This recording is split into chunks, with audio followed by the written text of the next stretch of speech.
Hey everybody, I am back with another video. This one's going to be on Kyron Horman, a 8-year-old boy who turned up missing in 2010 from his elementary school. It's still an open investigation with Portland, Oregon. So let's get a little bit into his backstory, shall we? And since it's a lot of information, I'm going to be doing a lot of the reading off of notes I took. Kyron Richard Horman was born on September 9, 2002, in Portland, Oregon, to Desiree Young and Kane Horman, an engineer for Intel. The couple divorced 8 months into Young's pregnancy with Kyron. Two had been granted shared custody of Kyron until 2004. But when Young was diagnosed with kidney failure that required an extensive medical intervention, Kane took over full custody, notwithstanding this fact. Young still remained an active part of the child's upbringing, which, good, right? They need both parents. In 2007, Kane married Terry Moulton, born March 14, 1970. A substitute teacher originally from Rosebud, Kane became romantically involved with Moulton around 2001 when he and Young were in the midst of divorcing. They married in 2007 while visiting Kauai, Hawaii in December of 2008. Moulton gave birth to a daughter, Kyra. Meanwhile, Kyron was a student at Skyline Elementary School near Forest Park. Okay. There's nothing wrong with step-parents. So, yeah, that's what I gotta say about that one. On June 4th, 2010, Kyron was taken to Skyline Elementary School by his stepmother, Terry Horman. Moulton was her maiden name, but now she's Horman because she married the father, who then stayed with while he attended a science fair. Terry Horman stated that she left the school around 8:45 a.m. and the hall to his first class and was instead of marking as absent that day. Terry's statement to the police indicated that after leaving the school at 8:45 a.m., she ran errands at two different Fred Meyer's grocery store until about 10:10 a.m. Between then and 11:39 a.m., she stated that she was driving her daughter around town in the attempt to use the motion of the vehicle to smooth her toddler's earache. Why, if you have a kid that has an earache, why are you going to take your child out? You know what I mean? It's like common sense. Don't take your kid out and affect everybody else. Terry said that she then went to a local gym and exercised until about 12:40 p.m. Your child has an earache. Now you're going to a gym, which most likely your child was in daycare, so now your child just spread that earache or sickness all over the place. At 1:12 p.m., she had arrived home and posted photos of Kyron at the science fair on Facebook. How easy is it to get pictures from somebody else, right, to make it look like you were there? At 3:30 p.m., Terry and her husband,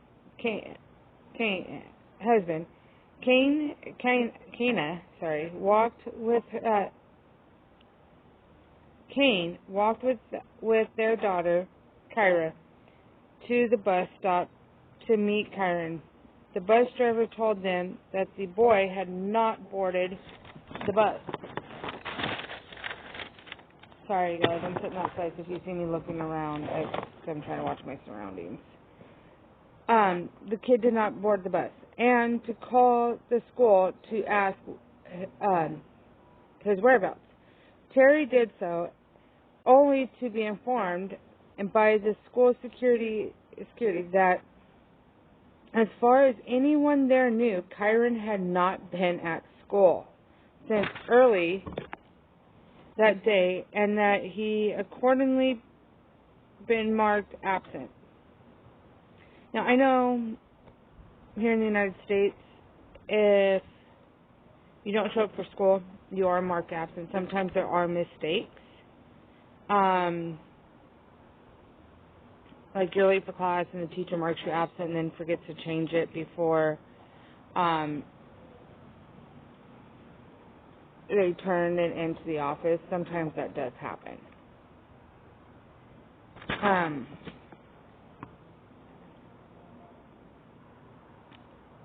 Realizing then that the boy was missing, the security called 911.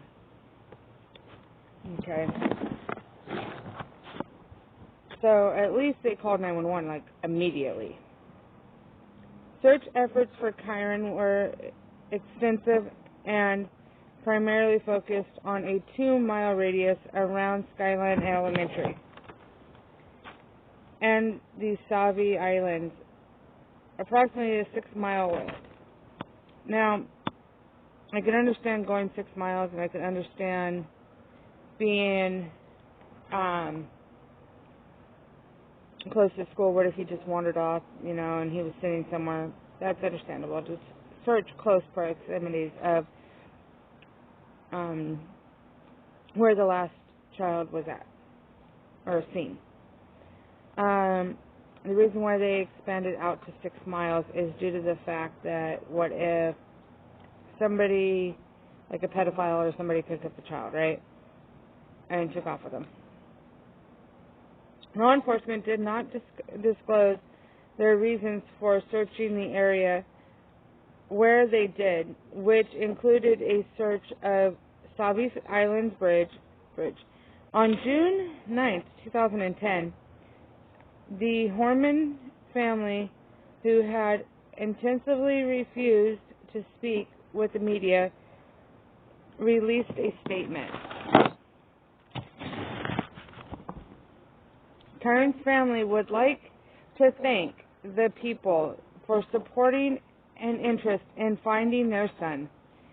The outpouring of support and continued efforts as strength of their hope we need for folks to continue to assist us in our goal. Please search your properties, cars, outbuildings, sheds, etc. Also, check with neighbors and friends who may have been on vacation or may need assistance in searching. There are a lot of resources here to help you search. So please don't stop.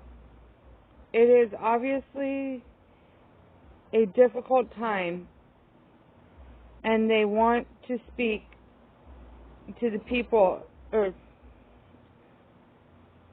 the public, so you can hear it from Kyron's family as they come together to share their message. Their objective is to keep the focus on Kyron and not about anything else. So with them wanting to keep everything on Kyron and not on them, it kind of is like, to me, it's like drawing the attention off the family, which the family should be the main suspects in the case. On June 12th, around 300 trained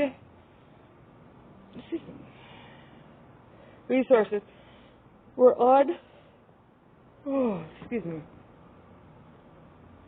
on the ground searching woodland areas near the school. The search for Kyron, which spent 10 days. So they spent 10 days looking for this young boy. So far.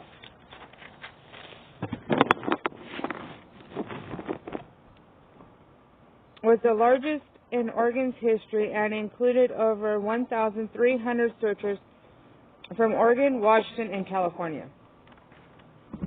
So they brought people in from other states to look for this young man.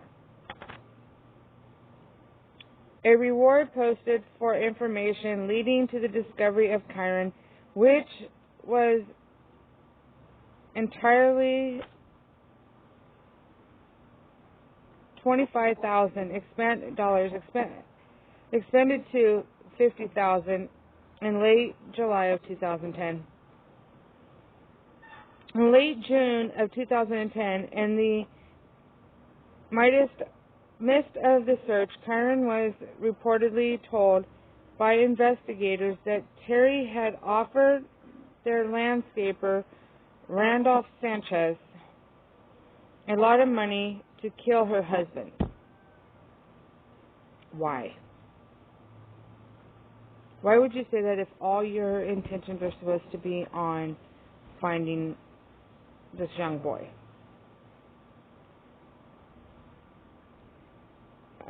Sanchez testified in a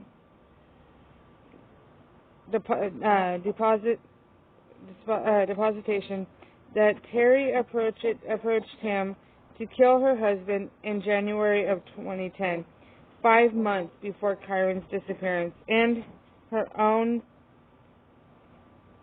deposition, Terry denied the charges. Investigators convinced Sanchez to confront Terry while wearing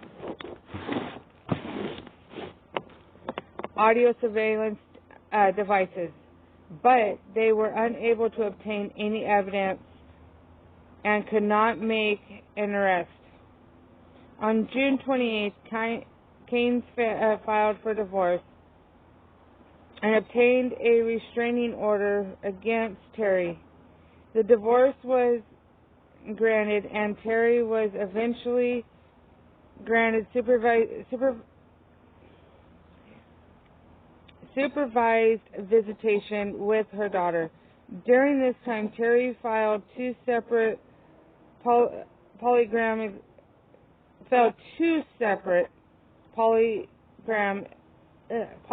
examinations regarding Kyron's disappearance in August of 2010. So she failed not once, but twice. Why aren't you guys looking into it farther?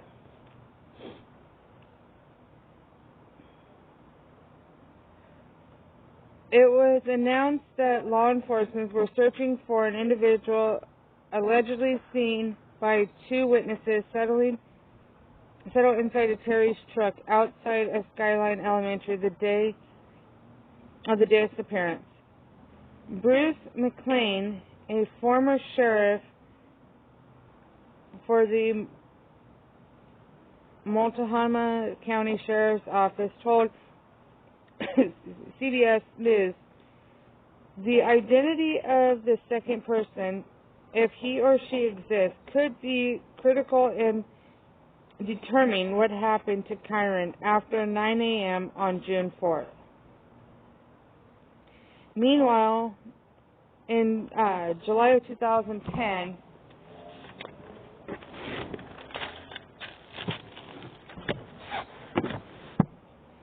a Multnomah County grand jury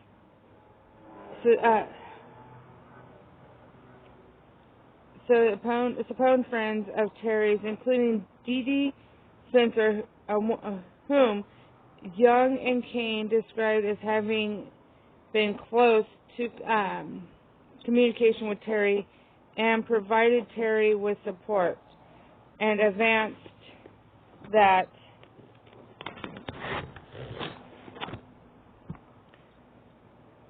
is not in the best interest of their son.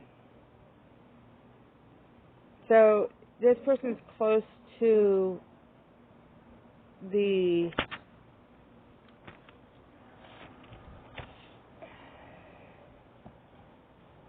the person who might have been the last person to see this young boy alive and may have accidentally killed this young boy or purposely killed this young boy or knows where this young man's at, right?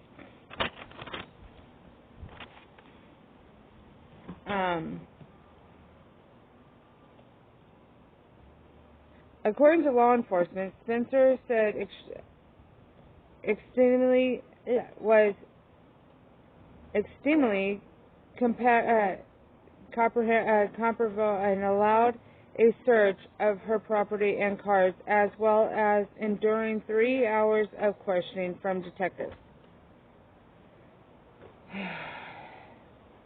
On the day of Kyron's disappearance, Spencer abruptly left her work gathering for a homeowner on Germantown Road in northwest Portland around 11:30 a.m. and returned around 90 minutes later. She also allegedly helped Terry purchase an untraceable cell phone. What do you need an untraceable cell phone for? I mean, only people that have burner phones are criminals, right? That's what an untraceable cell phone is, people. Like, if you guys don't know, that's what it is.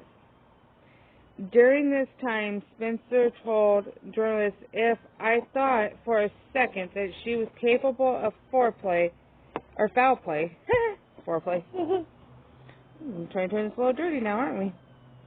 Foul play, I would have never been there. She would have not had been my friend in the first place."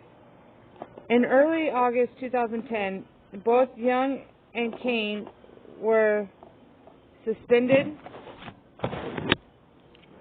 and testified during the grand jury hearing, as was the school principal of Skyline Elementary. In December of 2010, it was reported by the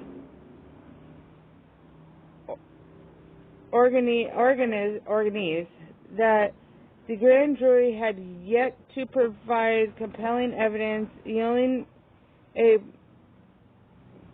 potential indictment. By November 29th,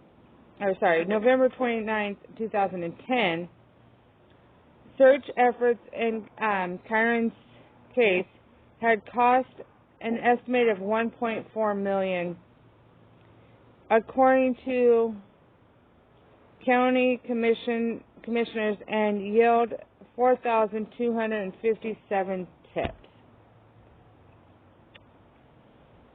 That's a lot of tips. In May of 2017, let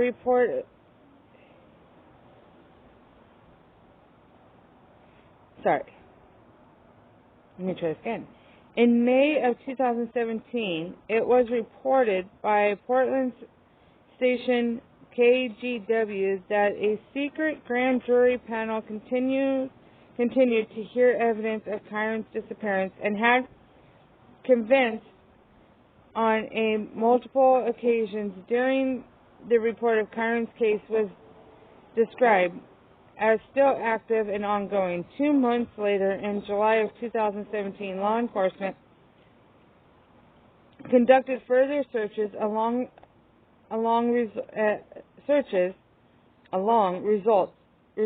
In June of 2018, Young posted on officially, "Something big is coming, I promise you." So, is she talking about the case of Kyron? Or is she talking something big happening with somebody else, something else? Or, what? We're not exactly sure, right? On June 1st of 2012, Young filed a civil lawsuit against Terry, claiming that she was responsible for the disappearance of Kyron. Now, if you remember, Young was Kyron's biological mother and Terry was the stepmother. The lawsuit attempted to prove that Terry had kidnapped Kyron on the day he disappeared. Young sought $10 million in damages on August 15th of 2012, which is only a few days away, actually, if you look at it. I mean, today's, what, the 11th, and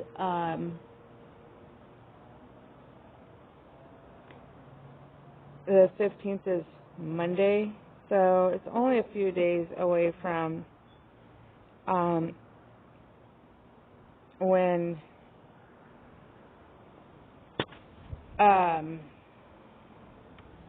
the federal court judge denied the motion. So it was only a few days away from the motion being denied for the damages by Terry to delay the lawsuit.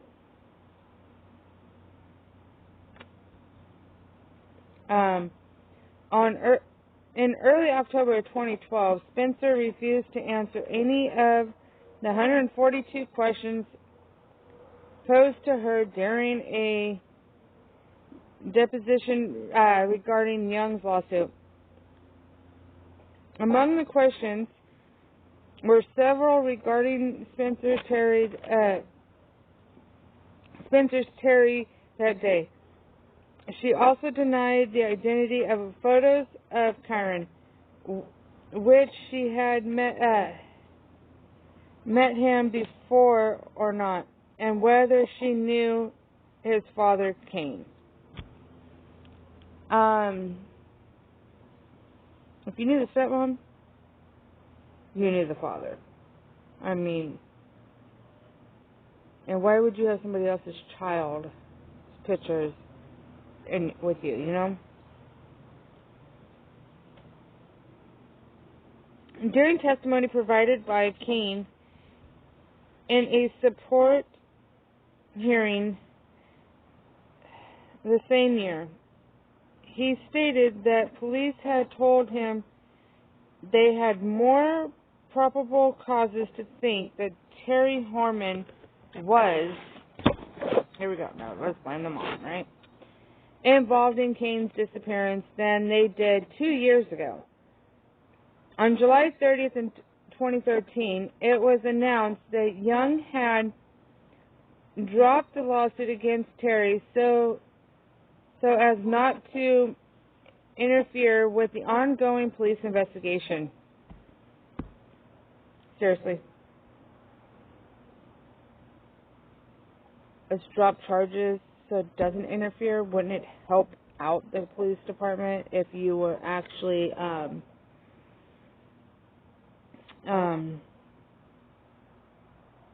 trying to find out who actually killed or the disappearance of your young child? Terry appeared as a guest on the Dr. Phil in 2016, during which she told Phil McGraw, "I was advised from the beginning by law enforcement, by my husband, and at the time by attorneys in the beginning not to say anything. I have always wanted to. I have asked multiple times to speak out and have not been allowed." She denied having any involvement in Kyron's disappearance and also stated her belief that he was kidnapped, adding, "There was a man in a white pickup truck, Ford, parked on Highway 30 at the 7-Eleven.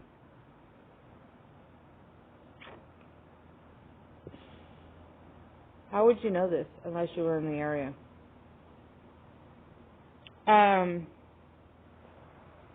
Which is not far from the school. He was acting very strangely, and he was addressed by one of the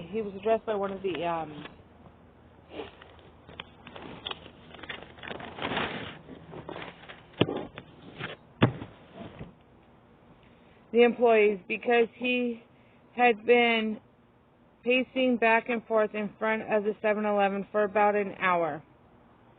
So, that's all the information. They never found the body. They've never found the young man.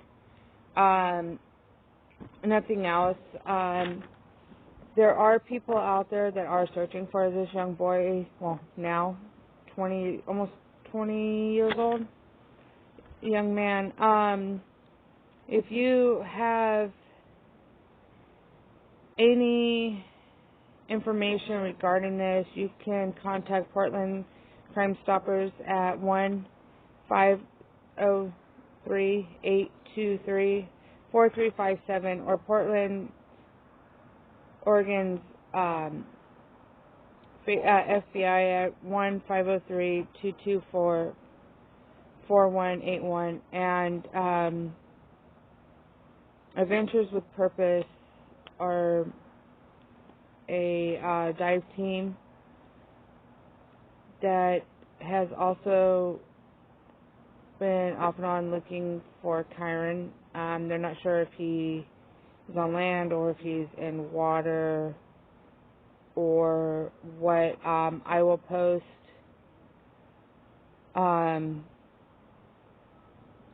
their email address in the description, as well as the number to Portland, Oregon's Crime Stoppers, and Portland, Oregon's FBI numbers in the description. If you know anything regarding this case or seen anything suspicious that day around the elementary school when you were dropping your kids off, or anything, please get a hold of them, give them some leads. If you were the employee at the 7-Eleven when this supposedly guy in this Ford truck was pacing back and forth in front of your store, get a hold of them. Let them know, hey,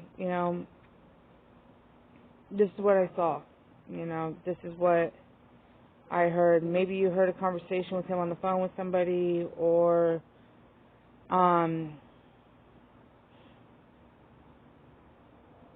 you heard him babbling incoherently about something. If you worked at the grocery store at the time that the stepmom said she was there, or at the gym, and you remember seeing her there or something, or you never saw her there at those times, get a hold and let them know, hey, this is what I saw. And this is what I know. Kyron would be 20 years old in September, just next month. This video hits really hard because I actually have a son who just turned 20. So, as you guys, parents out there, please try and, help out. If you like this content, please like, subscribe, leave a comment. Any information would be helpful for this family to find out what happened to Kyron. Thank you, and please help bring justice for this family.